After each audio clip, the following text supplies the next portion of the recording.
Hello Capricorn, Sun, Moon, Rising, and Venus signs. Kamusta po kayo? Sana po ay nasa mabuti kayong kalagayan.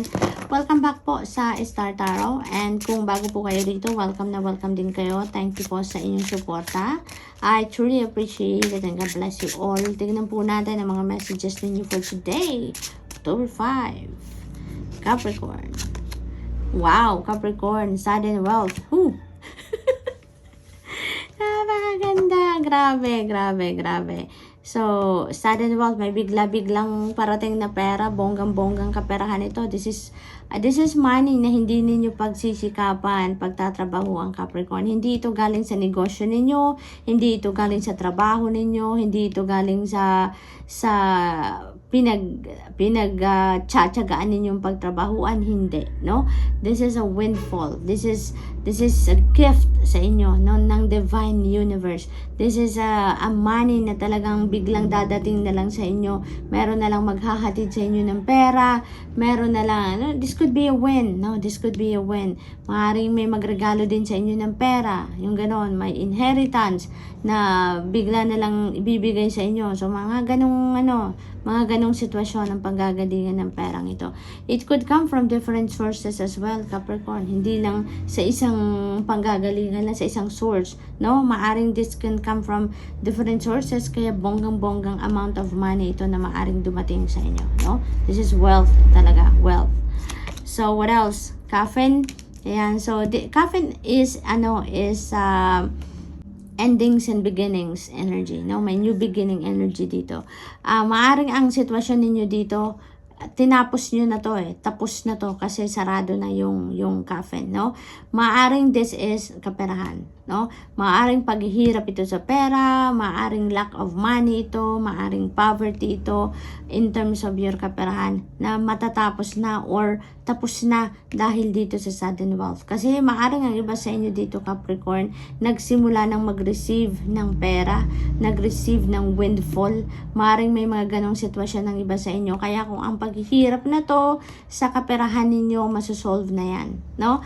Meron ng breakthrough, no, na nagsimulang pumasok na sa inyo, kaya yung paghihirap ninyo sa pera, pagkukulang ninyo sa pera ay tapos na, no? Tapos na yan, and papunta na kayo or maaring ini-experience nyo na ngayon ang financial abundance, no?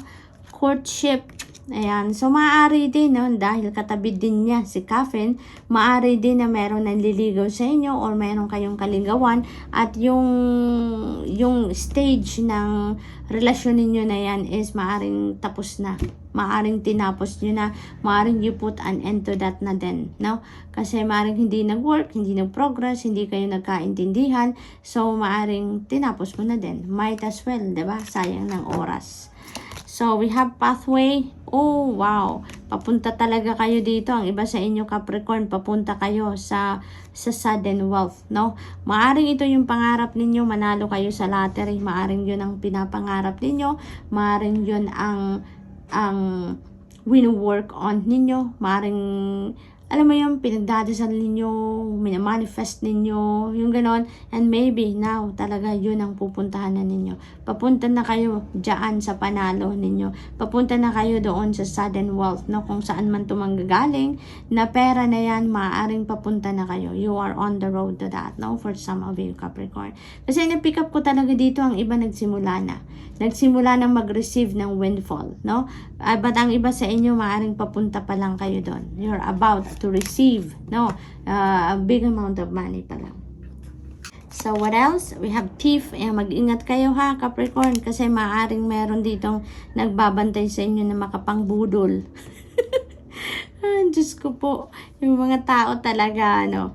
So yun. So, mag-ingat kayo. Make sure that your valuables, tangible and non-tangible, no? Kasi even ideas ninyo, even diskarte ninyo sa trabaho, sa negosyo ninyo, naku, maaaring meron nagbabantay din dyan, diba? Na makwentuhan ninyo, maaaring meron ditong makakausap kayo katrabaho ninyo, gano'n, na mag-fishing lang ng information, makwentuhan ninyo ng strategy ninyo, maaaring ma-take advantage kayo dyan, no? Kaya, tangible and non-tangible na valuables ninyo, no? Mahalaga sa inyo, keep it close to your heart. Make sure na namomonitor ninyo mga material possessions, bahay, tirahan ninyo, savings, investments. Make sure na minomonitor ninyo lagi yan, no? Yung mga sasakyan ninyo, make sure na laging secured, bahay, laging secured. Make sure that your alarm systems, no, sa bahay ninyo, sa sasakyan, they are working. Nang sa gayon, safe lahat ang mga possessions ninyo, Capricorn. Okay? Yeah. False person, thief. Ayan, mag-ingat kayo, Capricorn. Mag-ingat kayo. This is a warning for you na asikasihin ninyong mabuti. Huwag kayong ang tawag dito, huwag kayong masyadong nagtitiwala sa mga tao nasa paligid ninyo. Okay? Do it yourself. Yung pag-check ng mga valuables ninyo, yung pag-check ng mga lock ng bahay ninyo, sasakyan, make sure na kayo talaga ang gagawa at huwag ninyong ipagkatiwala sa iba, no? Trabaho ninyo, wag ninyong iiwanan yung mga computers ninyo na nakatiwangwang, no? At baka mamaya may pag-alis ninyo, may umupo, sinabotage ng trabaho ninyo, no, Capricorn? Kaya mag-ingat kayo. Mag-ingat din kayo sa mga kasinungalingan. Ayan, kasi maaari si nanliligaw sa inyo, maaring may hidden agenda siya sa iyo, maaring gano'n, no? Maaring false person etong ninyo, manliligaw kung may gano'n. Kaya this is not going to resonate with everyone anyway, so just take as it resonates, Capricorn, okay? But this is a warning for you, for most of you. So good luck, and that's all I have for you for today. I hope nakatulong ang mga mensaheng ito in some way. Thank you for watching. Love and light. Namaste. Hello Virgo, Sun, Moon, Rising, and Venus signs. Kamusta po kayo? Sana po ay nasa mabuti kayong kalagayan. Welcome back po sa Star Tarot. And kung bago po kayo dito, welcome din po kayo. Thank you po sa inyong support. I truly appreciate it. Tignan po natin ang mga messages ninyo for today, October 5, Virgo. Courtship. Yan. So, maaaring merong balak manligaw sa inyo dito, Virgo. O maaari din ang iba sa inyo, merong kaligawan talaga ngayon, no? Maaari din na yung panliligaw na to is not, hindi yung romantic side, no? Maaari din na meron nanliligaw sa inyo dito para maging kapartner sa proyekto, sa trabaho, maging kapartner sa negosyo. Maaring ganun din ang ganap dito, Virgo. We have message, and may matatanggap kayong mensahe dito, no? For some of you, maaring letter, maaring may hinihintay kayo, sulat, or maaring may hinihintay kayo communication, no? Maaari din ganon from other people, maaring sa ina-applyan ninyong trabaho, maaring may hinihintay kayong mga documents, no? Mga travel documents siguro, or legal documents na kailangan ninyong pirmahan or kailangan ninyong i-review. So maaring may na-expect talaga kayo, kaya may parating din talaga na mga letters, no? Distant horizons, ayan. So parang siguro ang hinihintay ninyo galing sa ibang bansa, no? Maaring dokumento yan na manggagaling sa ibang bansa. Maaring may mga transactions kayo sa ibang bansa, no? Maaring related sa trabaho, maaring related sa negosyo, no? Maaring ganun ang sitwasyon na hinihintay ninyo at maaring parating na yan. Maaring dadating na kung ano man ang inyong hinihintay. Maaari din na ang iba sa inyo dito ay magta-travel abroad, no? Yun akin napipick up also.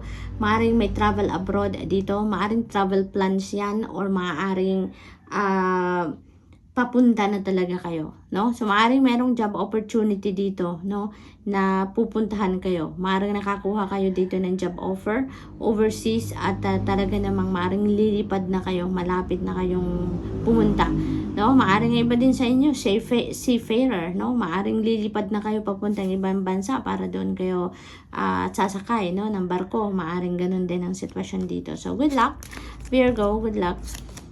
We have coffin. Ayan. So, this is endings and beginnings. May sitwasyon dito na tinapos nyo na or natapos na.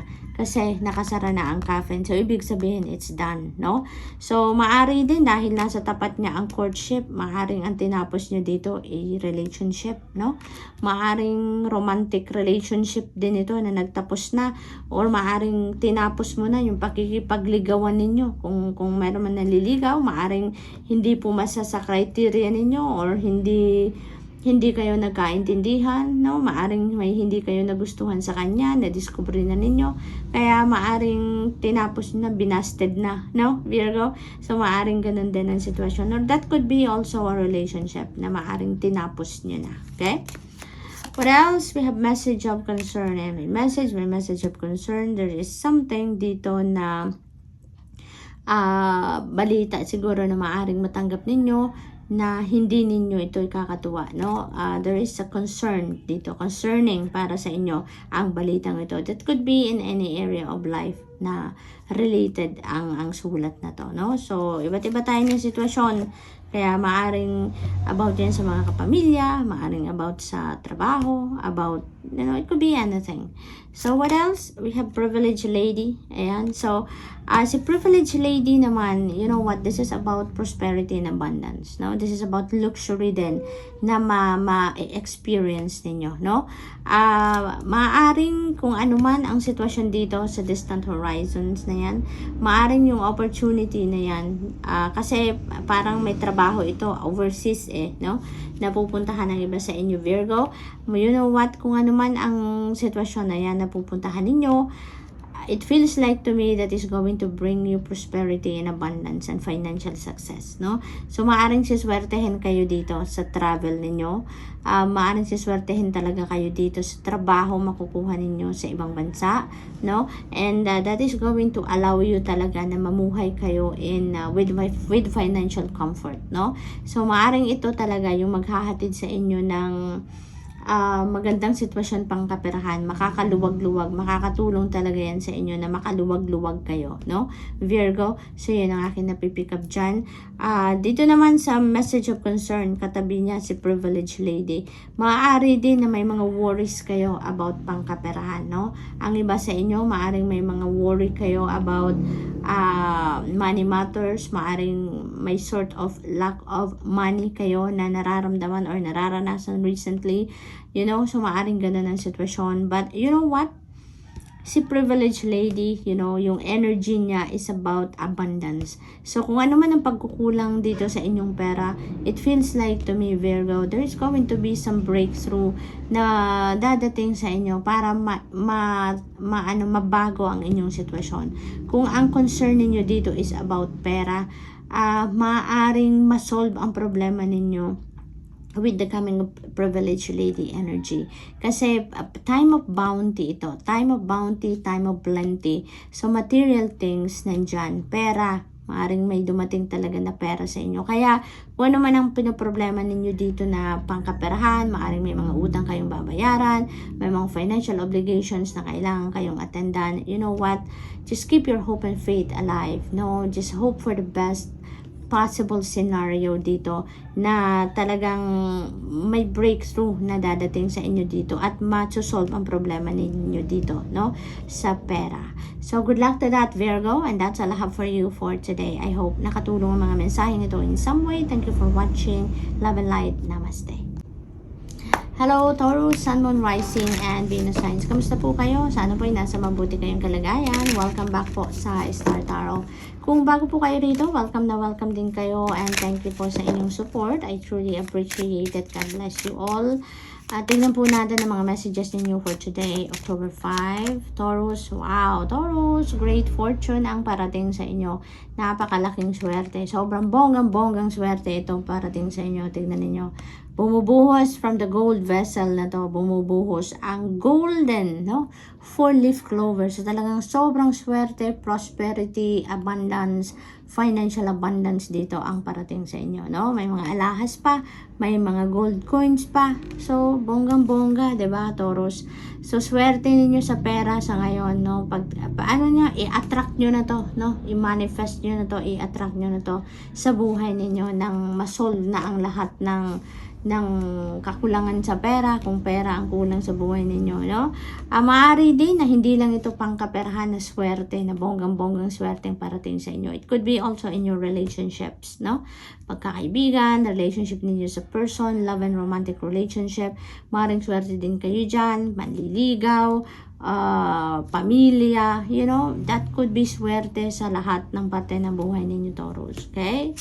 What else? We have male. Yan, Taurus, maaring kayo to, no? Maaring kayo to, you are receiving talaga this great fortune. Maari din na you are dealing with a male person around this time, Taurus. Maaring courtship. Maaaring panliligaw, may nanliligaw siguro sa inyo, Taurus, ano? Or maaaring kayo yung may nililigawan kung kayo to si male person, no? Maaaring may nililigawan kayo or maaaring kayo ang nililigawan, Taurus. May kaligawan si Taurus dito, maaaring siswertehin din kayo pagdating sa bagay na to, no? Maaaring mapapasagot nyo na ang nililigawan ninyo dito or yung dinidate ninyo, maaaring na kayo dito, mag-decision kayo na mag-level up na kayo sa relationship ninyo, no, Taurus. What else? We have bad health. Ayan. This is a warning for you, Taurus, no? Warning ito sa inyo kasi maaring sobrang na kayo, sobrang busy kayo, sobrang marami kayong ginagawa, you have too much on your plate at maaring hindi nyo naaalagaan yung inyong sarili, ang inyong pangangatawan.